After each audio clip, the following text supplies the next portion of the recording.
గొంతెమ్మగుడి ఉందని వాళ్ళు చెప్తున్నారు. ఇది సర్వే నెంబర్ 470/12. ఇది ఇప్పటికీ కూడా ప్రభుత్వ భూమిగానే ఈ రికార్డుల్లో ఉంది. సుప్రీంకోర్టు జడ్జిమెంట్ ప్రకారం ఏ ప్రభుత్వ భూమిలో కన్స్ట్రక్షన్ కట్టడానికి లేదు, కలెక్టర్ ఎన్ఓసి ఇవ్వటానికి లేదు. ఒకవేళ రేపొద్దున ఈస్ట్ గోదావరి కలెక్టర్ని నేను తోపుని, నేను తురుంకాన్ని, నేను పెద్ద డిప్యూటీ స్పీకర్నని ఎన్ఓసి అడగడానికి ప్రయత్నం చేశారనుకోండి, కలెక్టరు సుప్రీంకోర్టు ముందుకు వెళ్ళి చేతులు కట్టుకొని కంటెంప్ట్ ఆఫ్ ది కోర్టులో నుంచోవాల్సి వస్తుంది.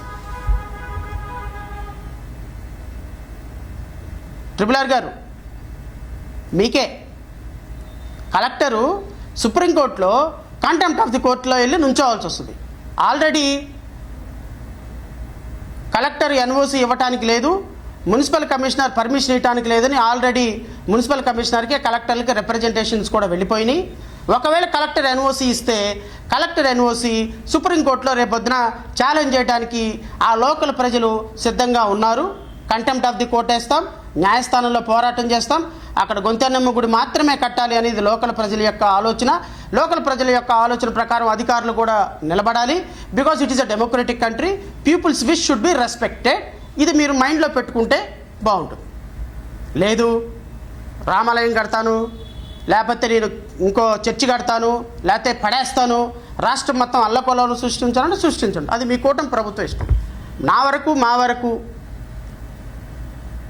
లోకల్ ప్రజలు అక్కడ అది నిజంగానే అధికారుల రిపోర్ట్లో రామాలయమే అని వచ్చిందనుకోండి, రామాలయం కట్టుకోండి, మేమే అబ్జెక్షన్ చేయం కదా, మాకేంటి అవసరం.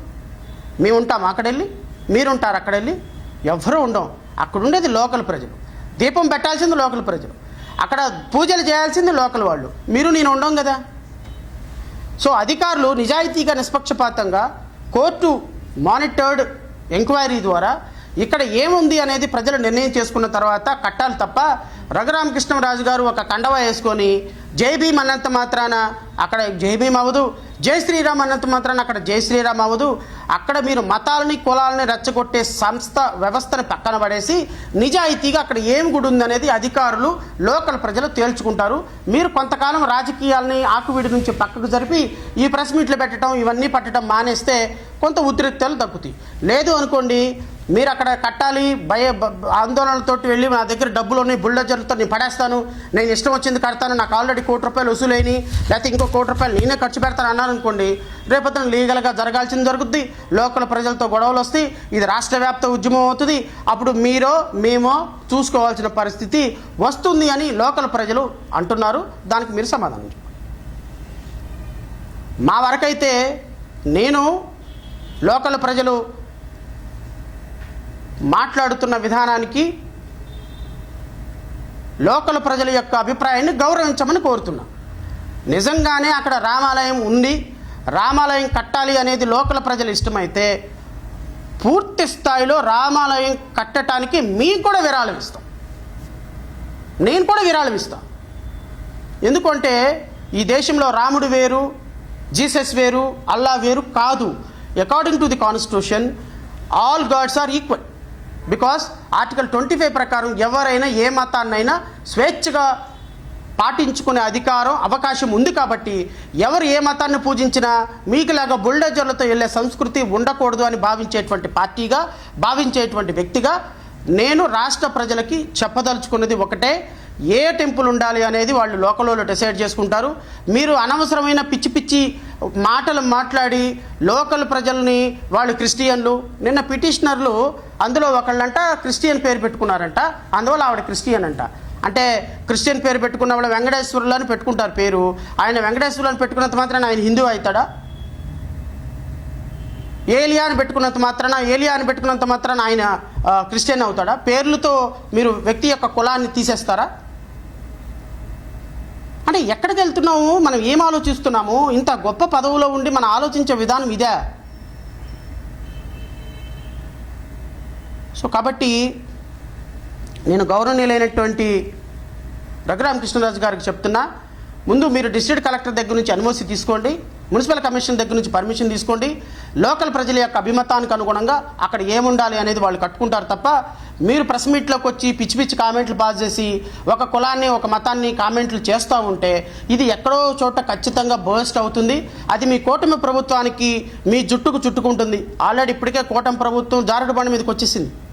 ప్రజలు ఎవరు, అందులో క్రిస్టియన్లు ఎవరు, అసలు ఎస్సీలు ఎవరు కూడా మీ ప్రభుత్వాన్ని ముఖం మీద ఉమ్మేసే పరిస్థితి ఉంది. ఇంకా ఇంకా ఇంకా ఇంకా మీ చేష్టల వల్ల దిగజార్చిపోతుంది. మీరు చేసేది నిజంగా మా మంచి కోసమే అని నేను భావిస్తున్నాను. ఎందుకంటే ప్రభుత్వం మీద మేము పోరాటం చేస్తున్నాం. మా మా మా మా మా వల్ల ఎన్ని ఓట్లు పోతాయో నాకైతే తెలియదు, కానీ మీ వల్ల సొంకనాగిపోతుంది కూటమి ప్రభుత్వం. ఇంకా అది మేము మిమ్మల్ని వెల్కమ్ చేస్తున్నాం. వారు ఒక విధంగా మీరు మాట్లాడటానికి మేము ప్రోత్సహిస్తున్నామని అనుకోండి. మీరు ఎంత మాట్లాడితే మాకు అంత మంచిది. ఎందుకంటే మీరెంత గొప్పగా మీరంత ఎన్ని ప్రెస్ మీట్లు పెడితే, ఎంత సర్కాస్టిక్గా మాట్లాడితే, ఎంత కులాన్ని అవమానిస్తే, ఎంత క్రైస్తవ సాంప్రదాయాన్ని అవమానిస్తే, ఎంతమంది పాస్టర్లను చేస్తే ఆ పాస్టర్లకి ఆ కులానికి సిగ్గు వస్తుంది. ఎందుకంటే వాళ్ళందరూ మీకు ఓటేసిన కారణంగా,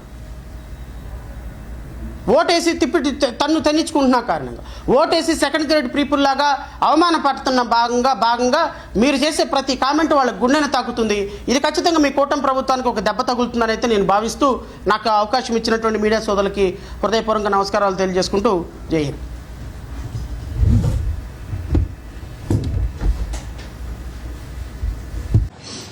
అందరికీ నమస్కారం. జై శ్రీరామ్. ఈరోజు ఉదయం సుమారు 11:05 ప్రాంతంలో కోర్ట్ నెంబర్ 5 ఆంధ్రప్రదేశ్ హైకోర్టులో జడ శ్రావణ్ కుమార్ 4వ పిటిషన్.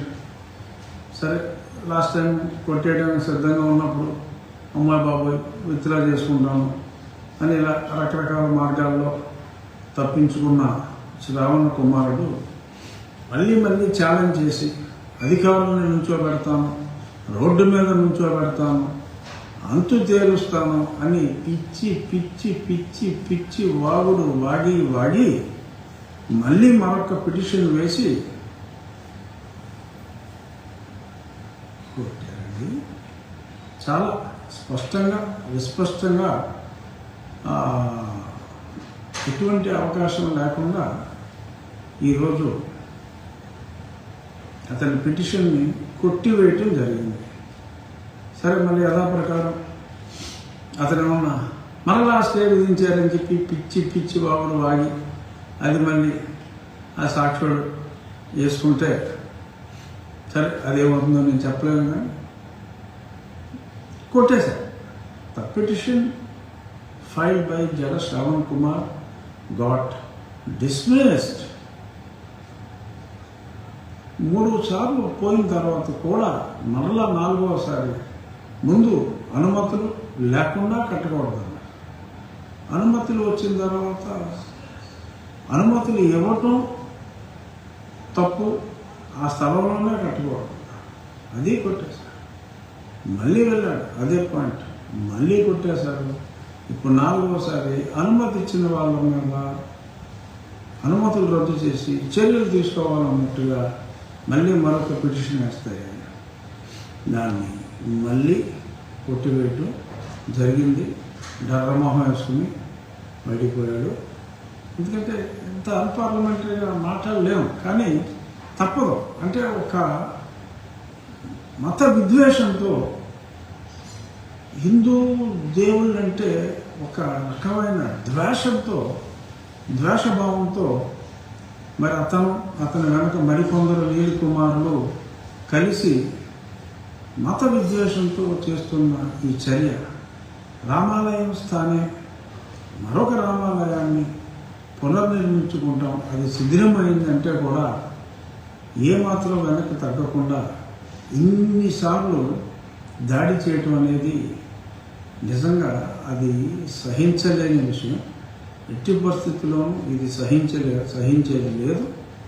అది పబ్లిక్ ప్లేస్ కాదు అన్నప్పటికీ కూడా ప్రభుత్వ స్థలానికి పబ్లిక్ ప్లేస్కి తేడా తెలియకుండా మాట్లాడుతూ కావాలని చెప్పి ఎంతో సామరస్యంగా అక్కడ పెద్దపేటలో అందరూ కలిసి ఉంటే కూడా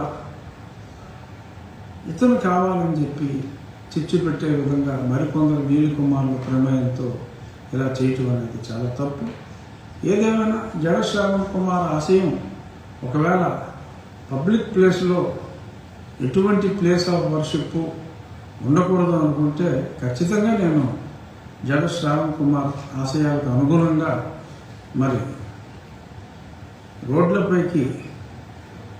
రోడ్ల పక్కన పబ్లిక్ ప్లేస్లోకి చొచ్చుకు వచ్చిన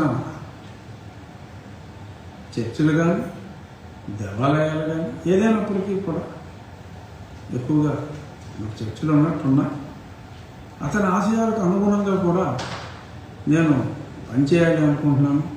జడ శ్రావణ్ కుమార్ ఆశయాలకి, నీలి కుమారుల ఆశయాలకి అనుగుణంగా నేను వర్క్ చేయాలనుకుంటున్నాను. ఈ రోజు నుంచే ఓ జడ, నీ ఆశయాలకు అనుగుణంగా రోడ్డుపైకి చొచ్చుకు వచ్చిన కొన్ని నిర్మాణాలని మర్చుకి చర్యలు తీసుకుని నీ మెప్పు పొందే ప్రయత్నం చేస్తాను. ఛాలెంజ్ చేయి. సాయంత్రం మళ్ళీ ఈహా టీవీలో, సాక్షి టీవీలో, ఇంకే దిక్కుమాలిన ఛానల్స్ ఉన్నాయి కదా, వాటిలో ఇక ఒక ఇంట్రెస్టింగ్ ఇష్యూ. నేను ఎప్పుడో 10 రోజుల క్రితం ఎవడో పెట్టినట్టున్నాడు, మరి అతను పాస్టరా లేకపోతే ఏదో. నన్ను అప్పుడు ఫస్ట్లో ఉన్న పిటిషన్ ఎటువంటి స్టే ఇవ్వనప్పుడు శ్రావణ్ కుమార్ స్టే వచ్చిందని చెప్పినప్పుడు సంతోషంతో చంకలు కొట్టుకుంటూ ఒక క్రైస్తవ మత ప్రచారకుడు ఒక వీడియో పెట్టాడు. ఆ వీడియో నాకు ఇవాళ ఒక ఆయన పంపించాడు, చూశా. అందులో ఏంటంటే నన్ను సాతాన్ అంటే లూసిఫర్తో పోలుస్తూ క్రైస్తవ మతానికి నన్ను ఒక శత్రువులాగా అతను చిత్రీకరిస్తూ మాట్లాడాడు. ఐఎమ్ నాట్ అగేన్స్ట్ క్రిస్టియానిటీ అని గతంలో ఎన్నోసార్లు చెప్పాను. అయినా నన్ను తర్వాత చదివా అసలు ఏంటి ఈ సాతాన్ ఏంటి, ఈ లూసిఫర్ ఏంటని ఈరోజు ఉదయం నేను గ్రాక్లో రివ్యూ చేశాను. Okay, Lucifer, okay, Satan, Lucifer both are same. He used to live in heaven. దేవుడితో అంటే Jesus Christ is supposed to be the son of God, but Lucifer used to be with the God in the heaven. Eden garden లాగా హెవెన్లో ఉన్నప్పుడు ఆ గాడ్తో some clash వచ్చి ఈ భూమి మీదకి నెట్టివేయబడ్డట. He uses to be one of the angel in the court of God in heaven. ఈ భూమి మీదకి నెట్టివేయబడ్డట. సో జీసస్ క్రైస్ట్ని ఆయన ఎదిరించాడు. అలాగా ఇతను తయారయ్యాడు అని చెప్పి నన్ను ఒక బైబుల్ క్యారెక్టర్ లూసిఫర్తో, అదే మన మోహన్ లాల్ గారి సినిమా కూడా వచ్చింది Lucifer 1 and 2, of course both were super hits. So ఆ మోహన్ లాల్ క్యారెక్టర్తో నన్ను ఒక మత ప్రచారకుడు పోల్చడం జరిగింది. నేనే దానికి బాధపడతలేదు, అలాగని సంతోషం కూడా పడతలేదు. బట్ ప్రజలు తెలుసుకోవాలి ఈ లూసిఫర్ గురించి కూడా. నేను వారికి వ్యతిరేకంగా ఎటువంటి చర్యలు తీసుకోవట్లేదు. అయినప్పటికీ కూడా ఈ రకంగా మా దేవాలయాల మీద పడుతూ, న్యాయబద్ధంగా నిర్మించుకుంటున్న మా దేవాలయాల మీద పడుతూ నేను లూసిఫర్ సినిమాలో మోహన్ లాల్ లాగా ఖచ్చితంగా పోరాడతాను అని చెప్పి చెప్తూ, నేను ఆ లూసిఫర్ని కాదు కానీ లూసిఫర్ సినిమాలో మోహన్ లాల్ లాగా చెడుపై ఖచ్చితంగా పోరాడతానని చెప్పి క్రైస్తవ సోదరులందరికీ మాటిస్తున్నా, అంటే నీ మీద పోరాడతానంటున్నా.